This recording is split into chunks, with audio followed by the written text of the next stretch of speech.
We get started as people slowly join in. Thank you again for joining us on our monthly Women Leadership, Women in Architecture in Florida. Today we have the pleasure of having Margaret Lester. She's Associate Director of the Urban Heritage Project at the Penn for the Graduate School of Design.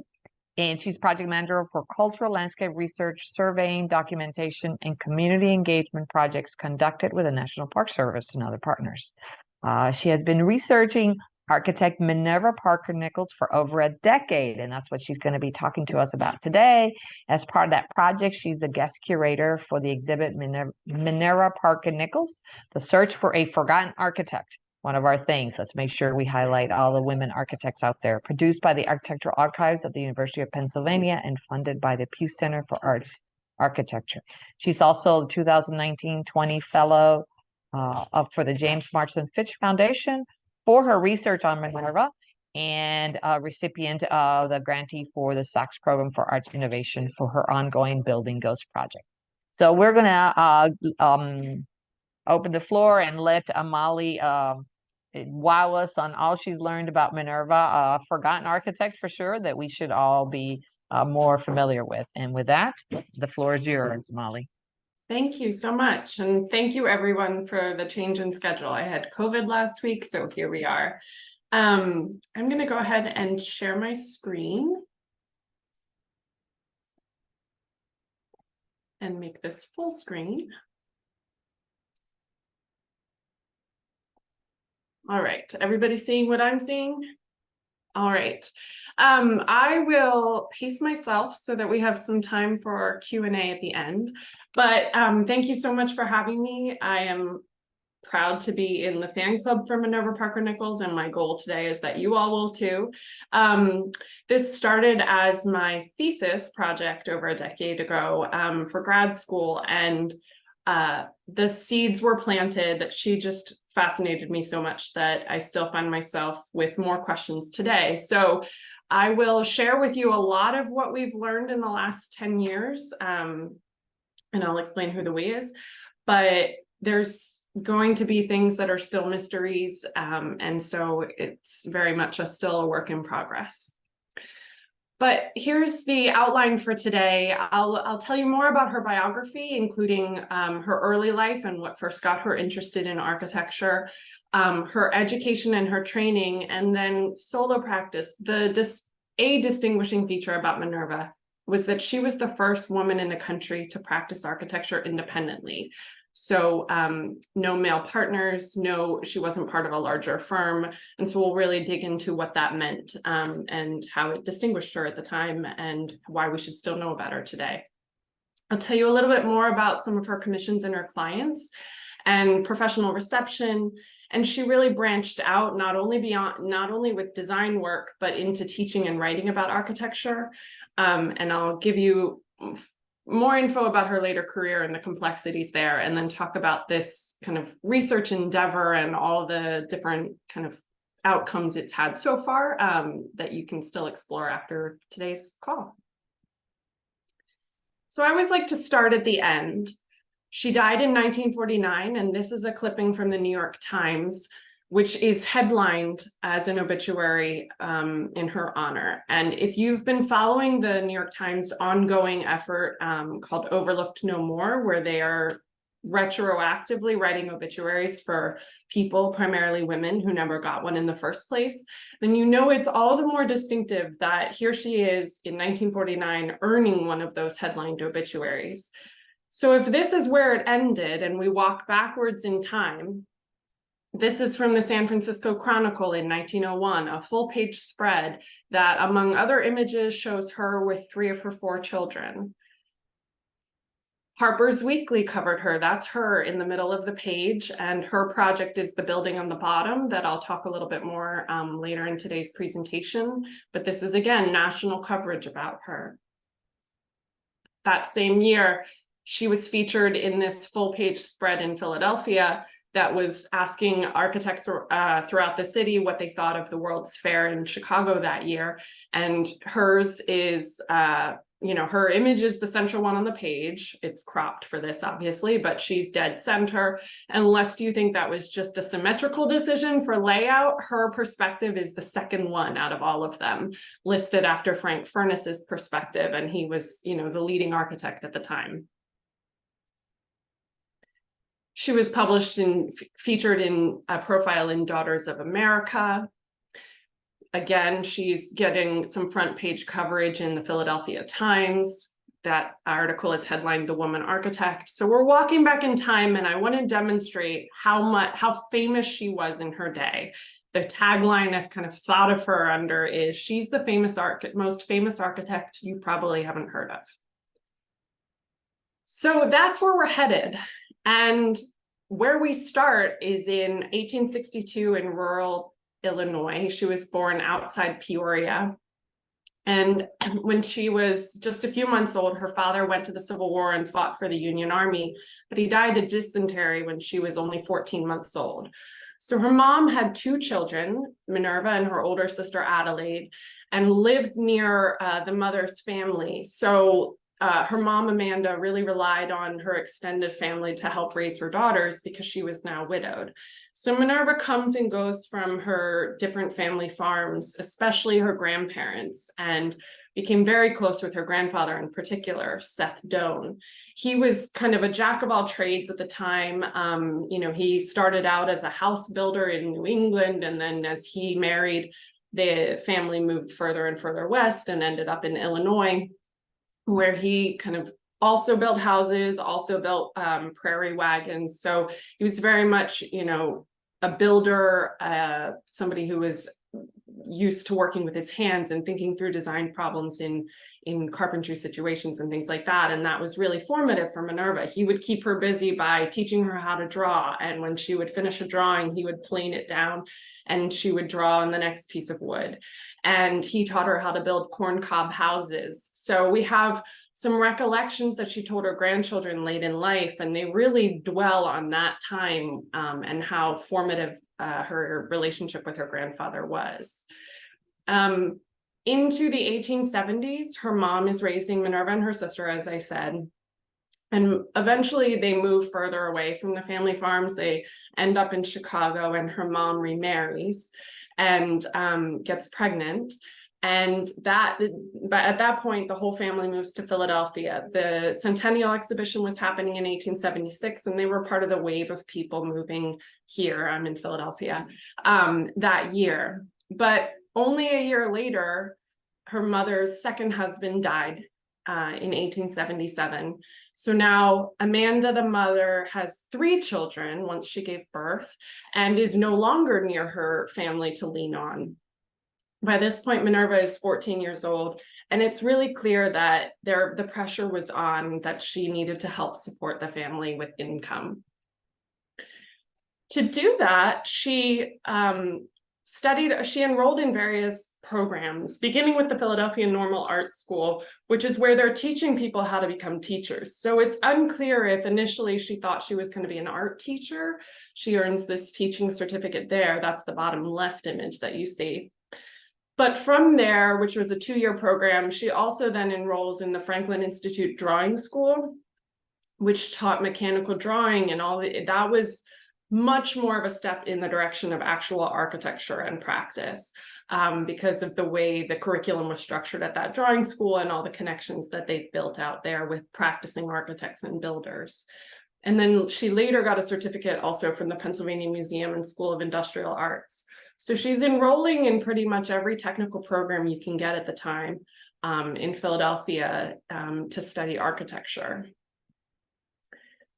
Meanwhile, at the same time, in the census in 1880, she is so busy with all these programs and with another job as a governess that she's actually listed in the federal census twice.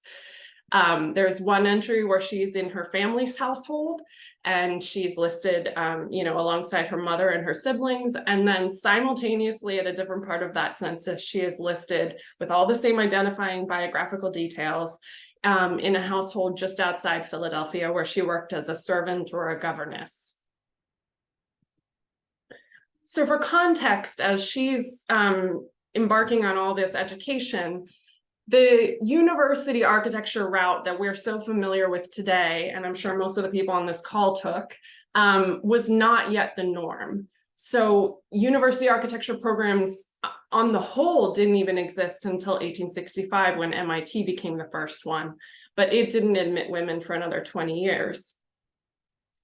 The first programs that did admit women were at Cornell, Syracuse, and the University of Illinois, which not coincidentally were land grant institutions, so they had different requirements there for admission. And so they are early 1870s, but these are all only getting started and not yet, like I said, the established route into practice. The first women to graduate with architecture degrees are Mary L. Page and Margaret Hicks, but that didn't necessarily translate into going into practice. The first woman who did open a practice was Louise Blanchard Bethune, who opened one in 1881. So for a couple months, she did actually like have her own practice, but she partnered with Robert Bethune. They later got married, pretty much right away. And so she practiced through her career as that partnership. And Minerva and she were very well aware of each other, and Minerva really respected her as a contemporary and as a colleague. But they faced different challenges, and I'll talk about that a little bit more. And Louise is also the first woman inducted into the AIA.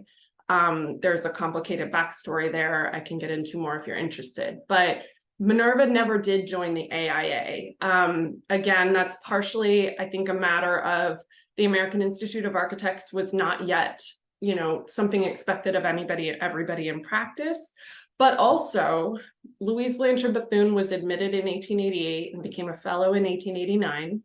And the next woman was not admitted until 1901.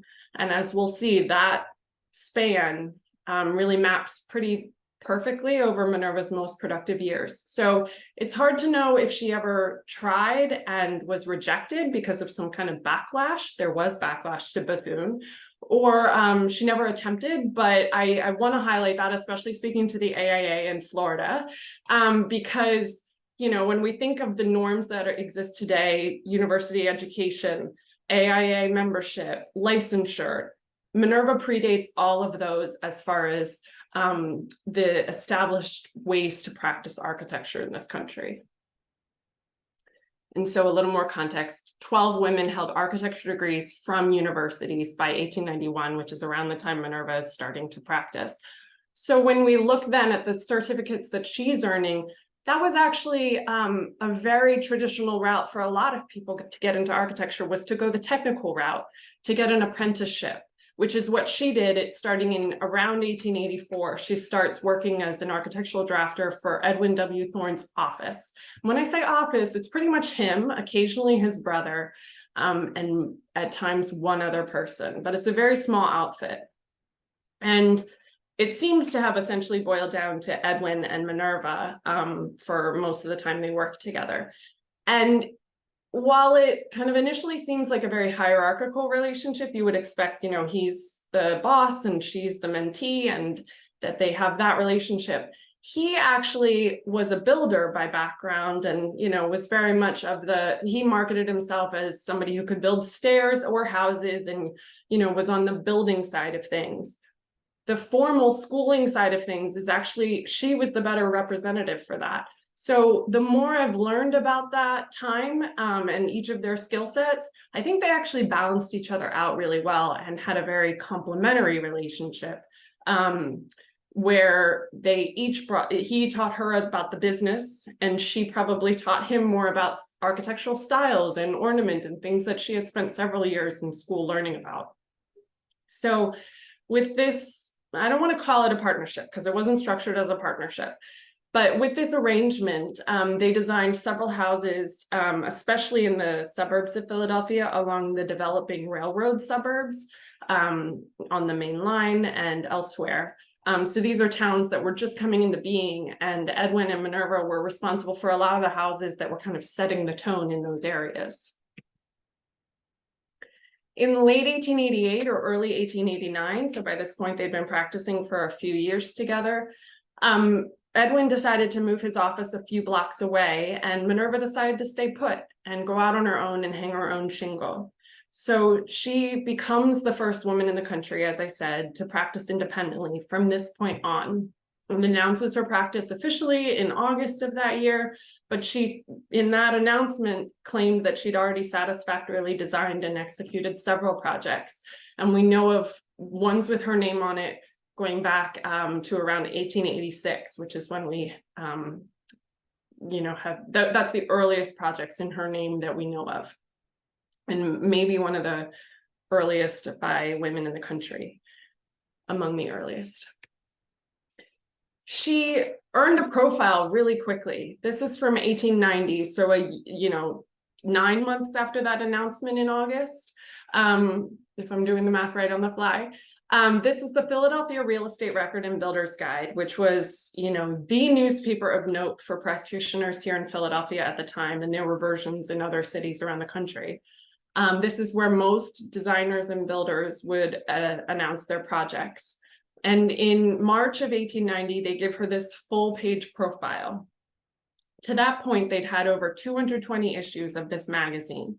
They had never featured an architect in this way, and obviously never featured a woman. So she's the first of both that they're giving this treatment to. And this whole page is about her. And, there's several projects are mentioned, and it gives credit to her education. So this is really part and parcel of the reception you see her getting. And I'll get into that a little bit more later, but it's really remarkable how quickly she earned respect. And I think that very much is rooted in her confidence and her competence. I think novelty probably got her a certain amount of the initial press coverage, but she backed it up with having the knowledge and projects she could point to that were successes and clients that were satisfied to really make her case for herself. This is a poor quality screenshot from a website that I'll tell you about a little more later, minervaparkernichols.com, where I chronicle all this research. But this is a map of her commissions, which reached coast to coast. I believe the current count is at least 88 or so that we know of, but truly, even within the last year, I found out of more. So that's an approximate number, and will probably grow, the more we continue to research her. But you can see there's especially a cluster around Philadelphia and then into New England because of her later life that I'll get into. But she also had commissions at the World's Columbian Exposition, down in Texas, a couple in California, some in Ohio. She's really got commissions all over the place. Unfortunately, I don't have any in Florida that I know about that I could tell you about today, but who knows, maybe down the road that'll change.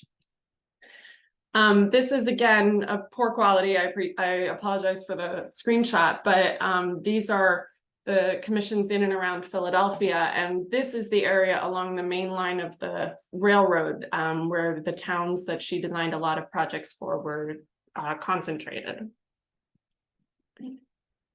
This is an ever-evolving chart trying to break down the type of commissions that she designed.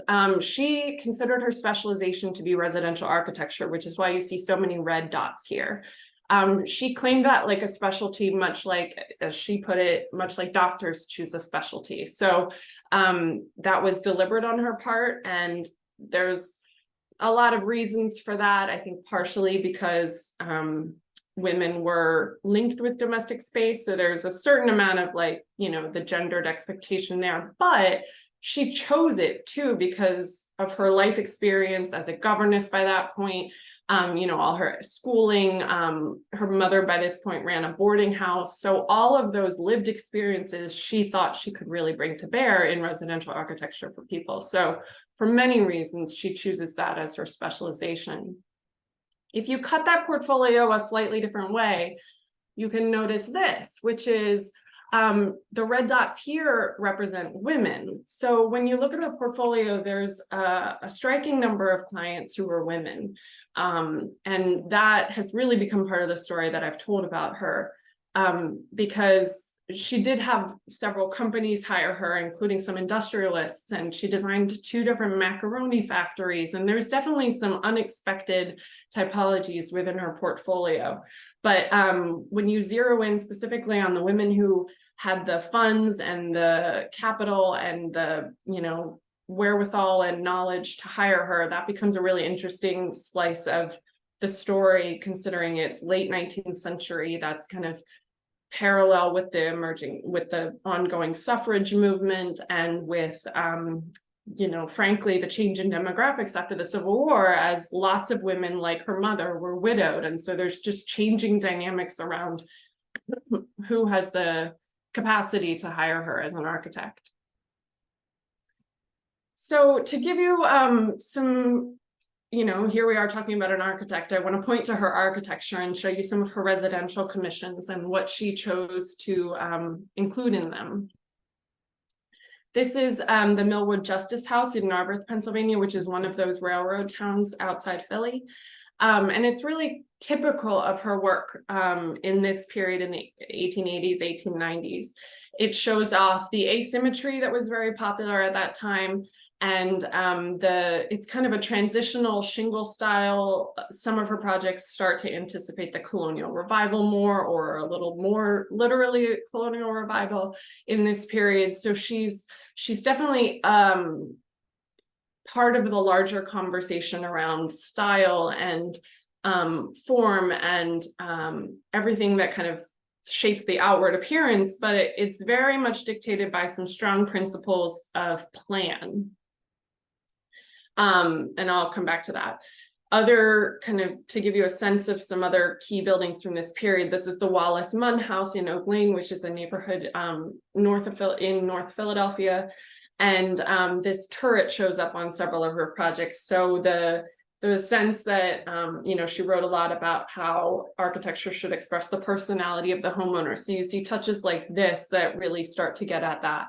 And the broad porches, the use of local materials, that's Wissahick and schist that you find on a lot of buildings around here. So these are very typical features of a lot of buildings in her portfolio. And wow, that's not a great picture, quality-wise. But this is another building in Germantown, has the masonry a little heavier than some of the shingle kind of composite buildings that she did. But there's also this turret here and the porch, both of which have been modified today, but this building is still standing. That's what it looks like today. So the turret was removed a couple decades after its construction, and the porch is obviously different, but the bulk of the house is still there and intact. This is a house outside Philadelphia in Bala for Frances Jordan. This is a little more colonial revival in her portfolio. You can see the gambrel roof on the side gable, and a little more symmetry here than in those other projects. This is a house for 2 different sisters, Mary and Jane Campbell, who were very involved in the suffrage movement. They particularly spoke to Catholic women here in Pennsylvania and tried to make the case to them that suffrage and their Catholicism were not incompatible. So these are the kind of clients that Minerva is connecting with. She's meeting them through different clubs that she's a part of. And so she's finding a way to shape these networks through her other interests in ways that where traditional networks might not have been available to her.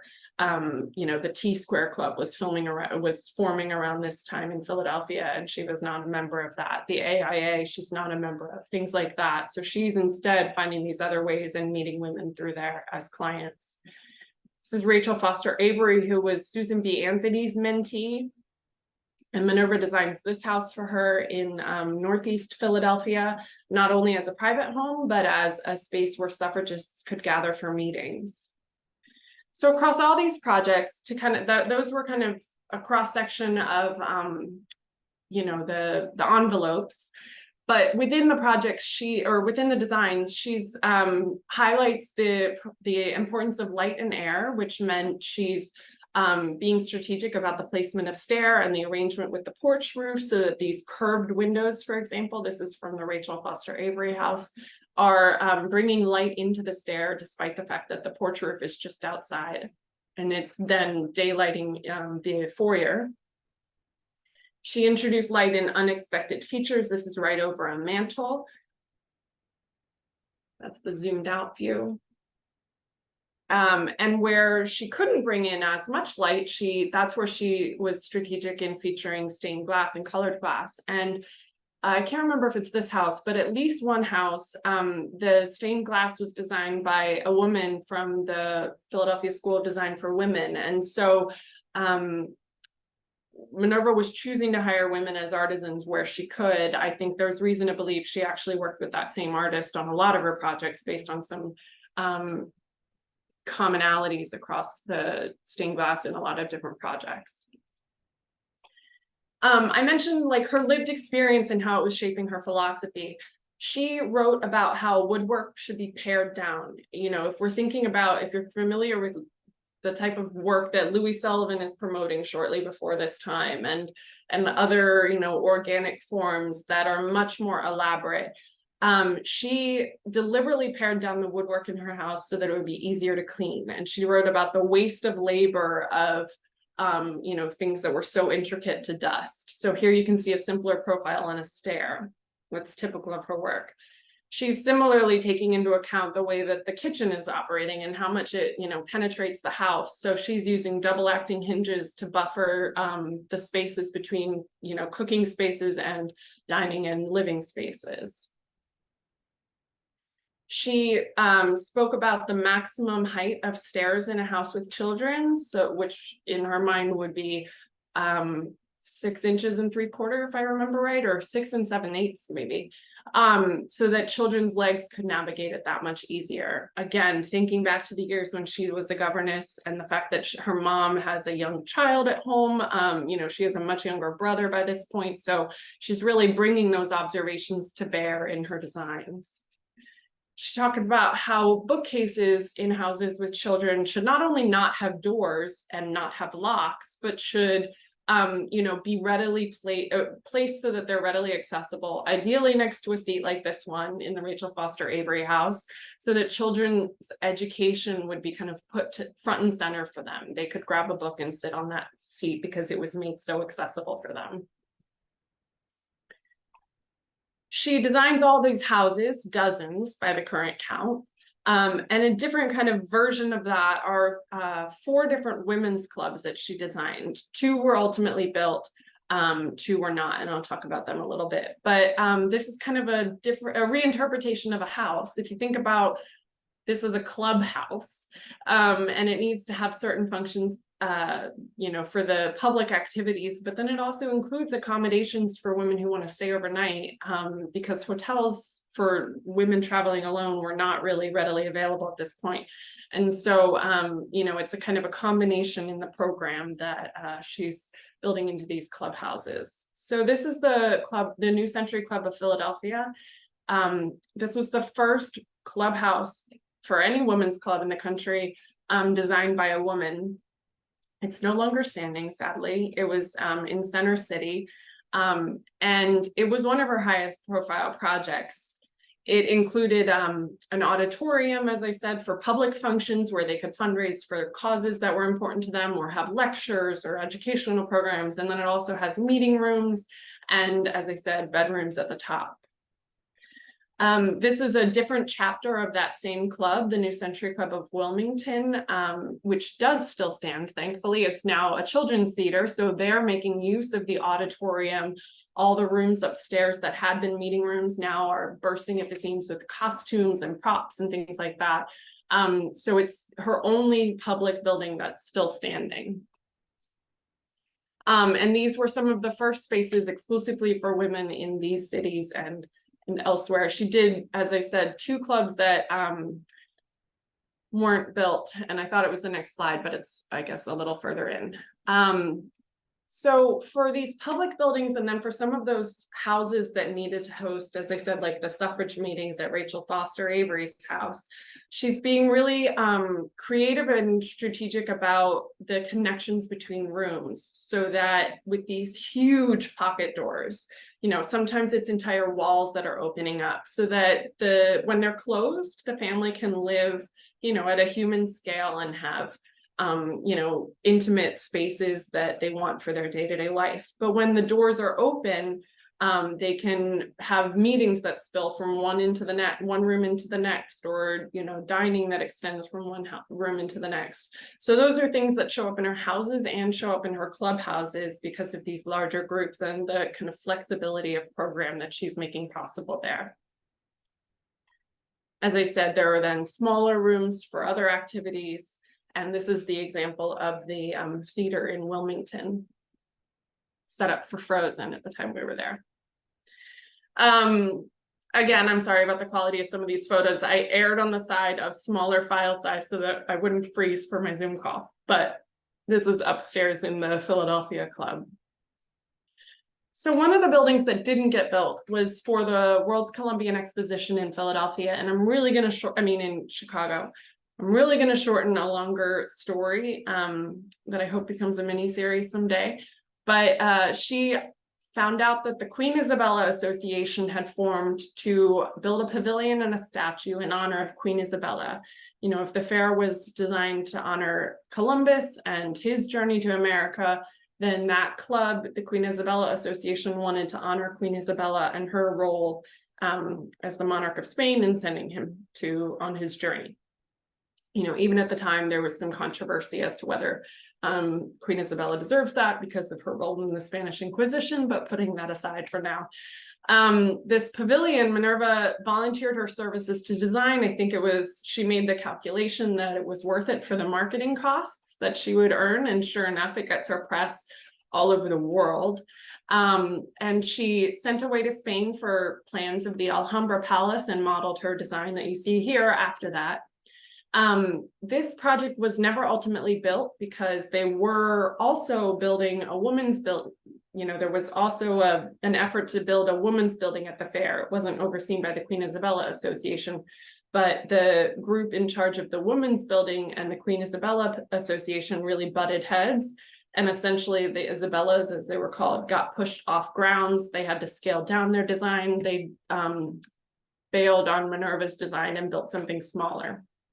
So this one ultimately wasn't built, and yet it got her so much press. And as a coda, the designer of the women's building was Sophia Hayden. She won a competition. She was fresh out of MIT. She had just graduated from one of those, you know, early years of the programs that we went through at the beginning. And she herself was very green, hadn't had really any work experience to that point. And the experience, you know, of a really difficult commission and a really difficult client did her in, and she had a health issue. And the press pounced and made the case that her situation was why no women should become architects, because it was, you know, going to be the downfall of women. And Minerva, who by this point had lost her project, comes to Sophia Hayden's defense and makes the case for women in architecture in general, and says, no, this is a case of the education system did not prepare her well and should, you know, have a higher standard for how it prepares designers. It does not mean that women as a whole are not qualified. So she throughout her career is making that case of, you know, holding the educational system to account, but making the case that there was space for women within the field. This is that spread I showed you early on. The women's building is the one at the top that did get built, and the one at the bottom was her project. So I mentioned that she was well received pretty much from the get-go, and you see this from a lot of different perspectives, including this is the side of journalists who say she could work side by side with masculine architects without asking favor on the score of sex. Sometimes they're quoting tradespeople that she's working with, like this one. they interviewed somebody who said she knows every brick and just where it ought to go. There's no cheating her by smuggling in knotty lumber and leaving the joists sticking out into the chimneys, which always makes me think how many male architects that had let this person get away with that, and then Minerva catches him out, and it's kind of the contrast that caught him off guard. Somebody else then said, I've never worked for an architect who better understood the business. And a follow-on quote that I didn't include in here is somebody said she knows not only her business, but mine. You know, there's all these testimonies to people who worked with her firsthand, saying that she really knew the ins and outs of practice and the design itself, as well as the, you know, particularities of construction. I mentioned that she branched out into teaching and writing. She, through some connections from one of the women's clubs, starts teaching at the Philadelphia School of Design for Women, and did so for 3 years. She taught architectural ornament. You can see her at the bottom there on the rundown. And she also wrote in a lot of different publications about architecture and style and, you know, the practicalities of getting a house built. And a lot of the publication names, The Homemaker, Housekeepers Weekly, Businesswoman's Journal, you see that she's specifically targeting publications that are geared towards women as the readers. So, you know, that's both because some of them might specifically end up hiring her, and based on the map of where her commissions show up, I think some people probably did write to her for a commission because they saw her in one of these magazines. But then I think in a broader sense, she's writing for them because she wants them to elevate architecture with or without her as the architect, you know, that here's what they should demand of their own homes, so that in general, the quality of architecture around the country would be lifted, and that their lives would be better because of their, you know, the house that they lived in. There's some quotes from her that I want to give you so that you get a sense of her voice, but I'll also admittedly move through them kind of quickly. I'll give you a chance to read them on your own. I love this one though.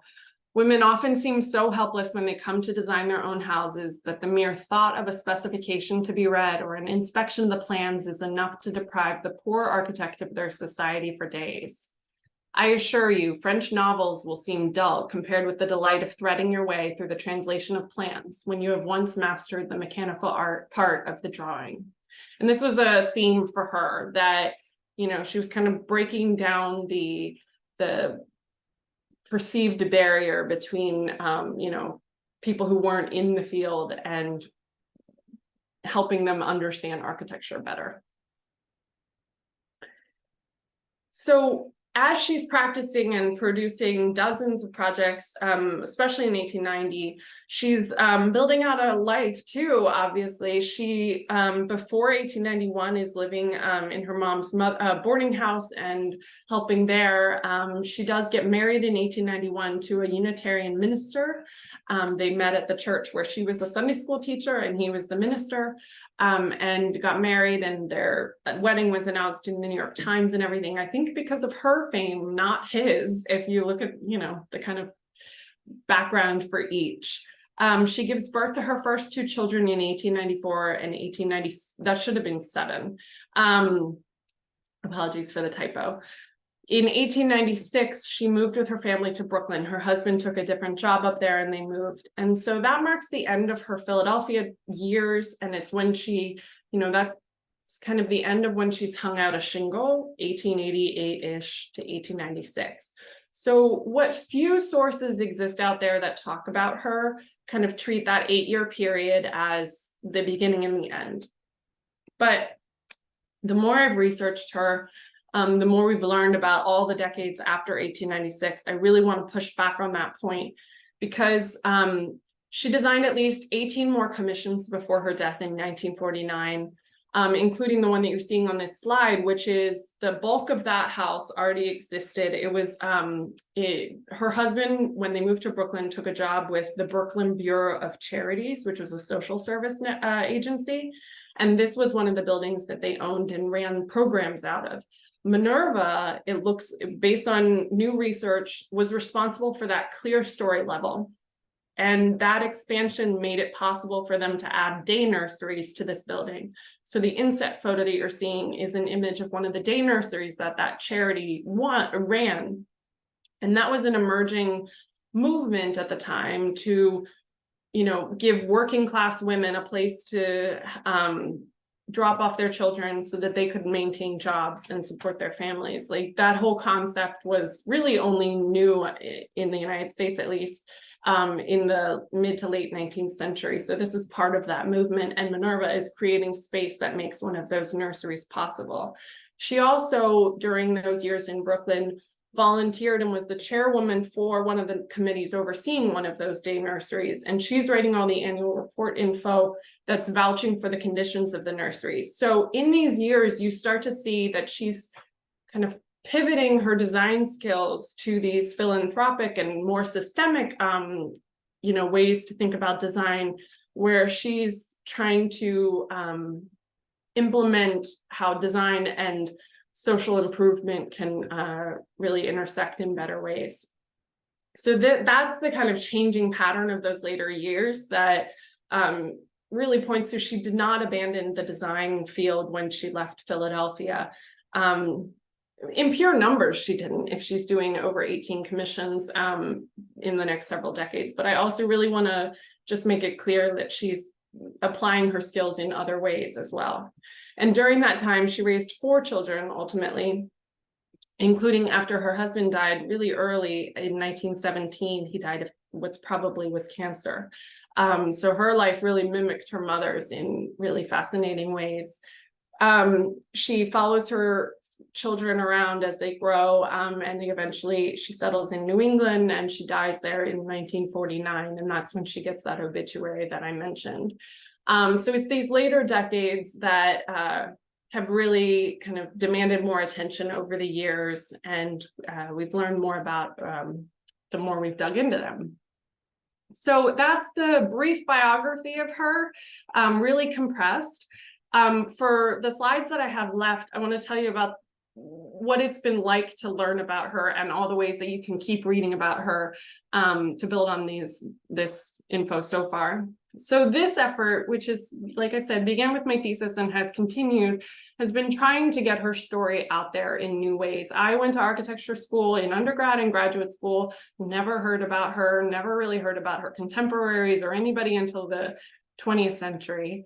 And so I think she is such an important case study for the larger pattern of forgetting that happens. And I think her story really makes it clear that women have been involved in design, going back much earlier than I think the general mainstream histories give women credit for. So her story really unpacks a lot of different themes. So the New Century Club in Wilmington was the only one on the National Register of her buildings until recently. 2017, I did nominate the Rachel Foster Avery Home in Philadelphia to the National Register. It's now a retreat center associated with the Sisters of Mercy. So it's still in kind of a public-private use the way it was originally designed, which I love. I have this website about her, minervaparkernichols.com, which you are welcome to visit after this and poke around. There's a lot there, including things I've written, talks that I've given. There's a podcast I made about her. That's the fellowship that I got from the James Marston and Fitch Charitable Foundation. It's called What Minerva Built. And you can find it on the website, or you can find it just through most platforms. And there are also video shorts about her career called What Minerva Built, again, on the website or on YouTube, if you want to look there. This was all kind of built towards this exhibit that we had this year in spring at Penn, and it's briefly going to travel for a couple weeks to Amherst in Massachusetts. If you find yourself up in New England in the next couple weeks, it opens next Wednesday and will run into November. I forget the exact date. But this is the team, and I'm really not giving full due to this exhibit because of the thing I'll tell you about on the next slide. But this was the team that produced that exhibit. It was an interdisciplinary way to look at her work, at her portfolio. The photograph that you're seeing is by Elizabeth Bellicella, who is an architectural photographer. And so the exhibit featured a couple hundred new photographs taken by Elizabeth of Minerva's surviving buildings, 32 surviving buildings that we did get to and photograph, sometimes the exterior only, sometimes exterior and interior, but as a way of, as we said, creating an archive in the absence of one. We're going off fragments in a lot of cases of Minerva's career. And this photography and drawing architectural plans for these surviving buildings was a way to build back in an archive of all the drawings and papers that we maybe don't have today, but that this can be the lasting record of. So these photos are going to be donated to the Library of Congress and be in the Habs collection there for future researchers. So that was thinking through the longevity of Minerva's profile and scholarship about her. But here's why I'm giving short shrift to the exhibit, because there is an exhibit book coming out in about 6 weeks. And if you're interested, I think we've got the link we can put in the chat, but it's coming out from Yale University Press and the Architectural Archives at Penn. And it's everything I've skipped over today, it's in this book. It's got a biography by me, it's got Elizabeth's photographs, it's got a catalog raisonné of every project we know about so far from Minerva. So it's everything that's on the website, times 10. And it will be the first book that's dedicated to Minerva out there in the world.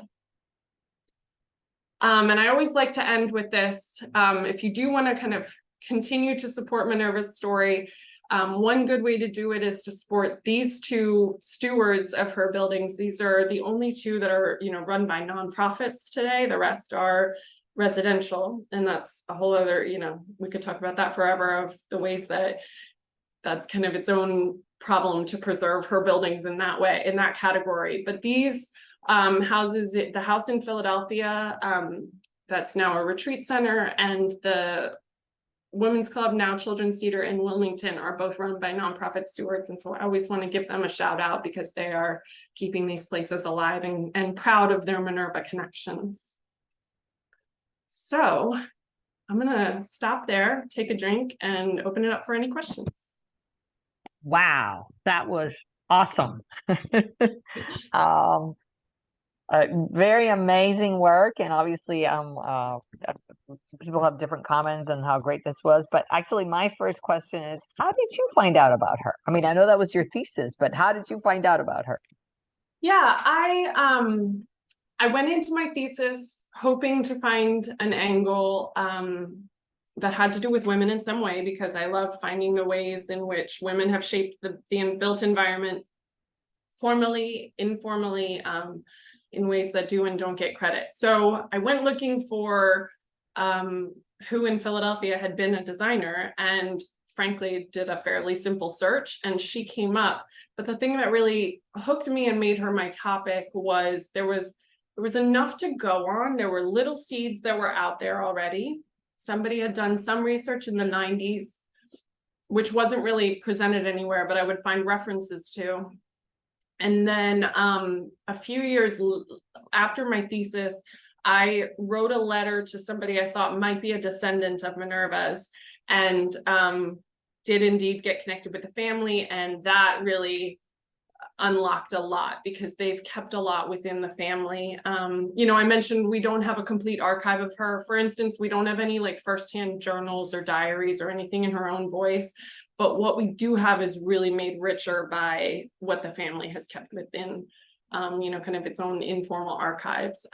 So it was a really simple search early on, is the answer to your actual question. But what kept me going was that there was always like more crumbs out on the path ahead that kept me, led to the next question, led to the next discovery. And within the last couple months, they still continue.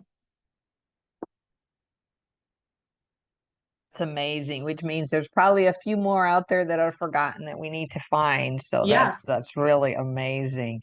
Even with the publicity around the exhibit opening, that brought people forward out of the woodwork that had other things to offer up.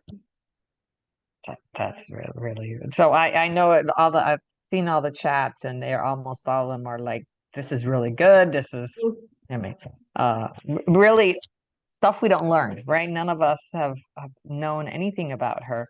and that she was so well known and published in the journals of the time.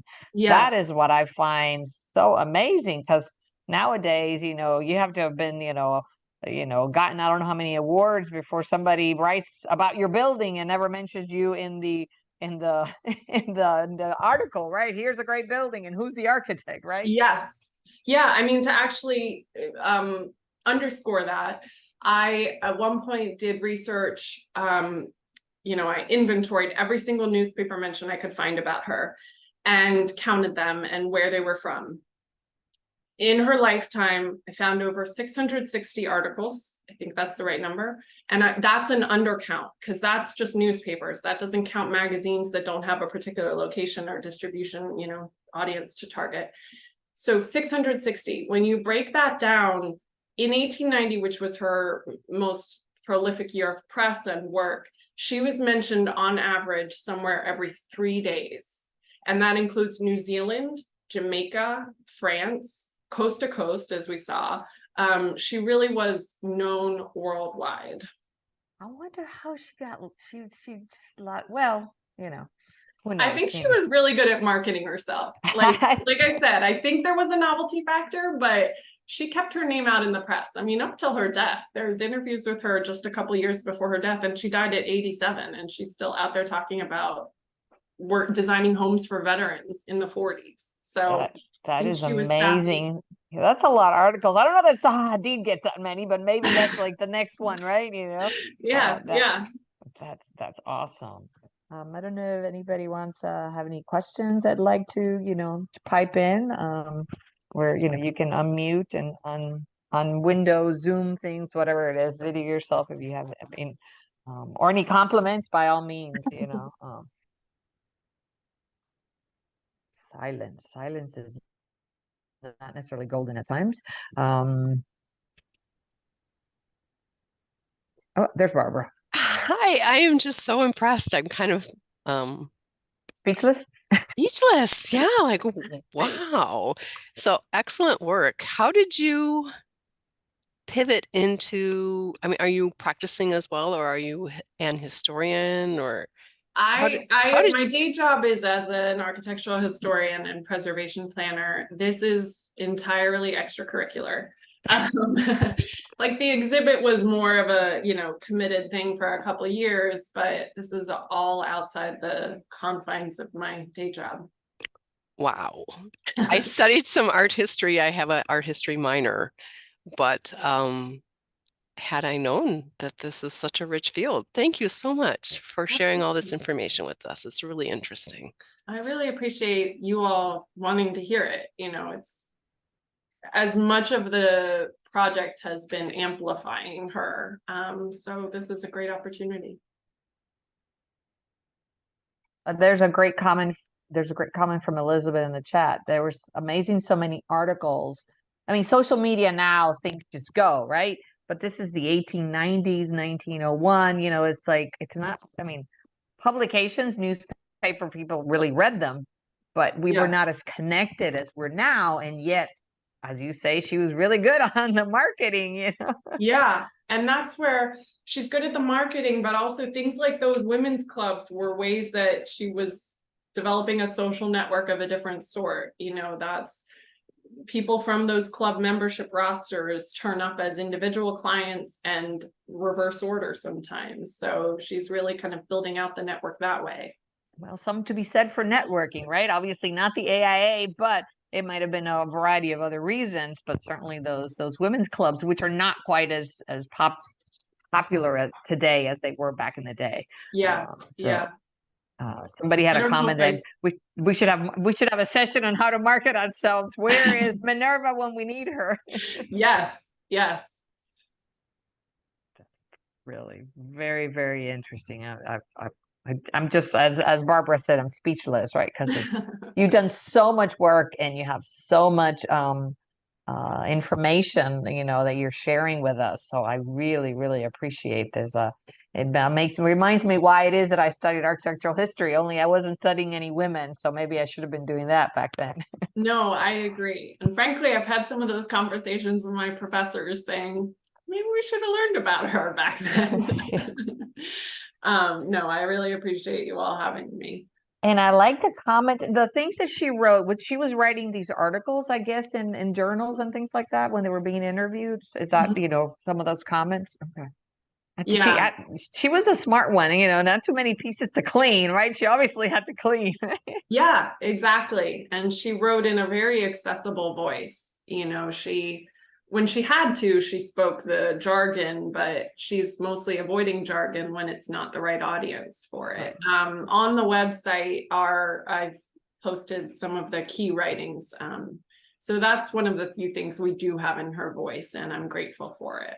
That's great. I appreciate it and thought things have not changed much. When you said that Minerva came into the defense of Sophia Hayden, saying that Mhm.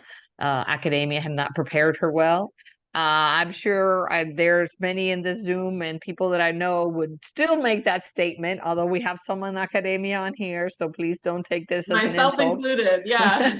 That we still have that sort of that dialogue, that conflict. What more can we do so that the relationship between the academia and profession? So we're still struggling with that. I mean, I think Yeah. things are gotten better, but it's. I thought it was interesting. I was like, wow, 100+ years, and we're still having the same Right, conversation. right. I mean, that's why her story resonates in so many ways, is that she was having a lot of the same conversations. This is fantastic. Well, I don't want to use up everybody's wonderful. Lourdes, Oh, somebody, I'm absolutely. sorry to interrupt, but there was a question just put in the chat Oh, that I'm sorry. we might I'm have sorry. a Yes. moment to get Molly's input on. How important was the suffragette community to her networking? It's a really good question. The short answer is really important. She very much considered herself a suffragist, and she was in favor of, the women earning the right to vote. She herself wasn't somebody she didn't put that front and center of her advocacy work, but those were networks that she moved among. The women's clubs that she's in and designs for, there's a Venn diagram of them and suffrage. They aren't formed for the express purpose of, fighting for suffrage, but a lot of the same members show up in the fight for suffrage. So Rachel Foster Avery, who is one of her clients and is in one of the women's clubs, is very high placed in the suffrage movement. And other connections, and Jane Campbell, Mary Campbell, similar story, and a lot of other people are in that same boat. So I think the suffragist community is very important in terms of being like a parallel source of momentum, but then also all the points of crossover where she's helping them do their work and they are hiring her to do her work. So that was kind of a mutually beneficial crossover between those two efforts.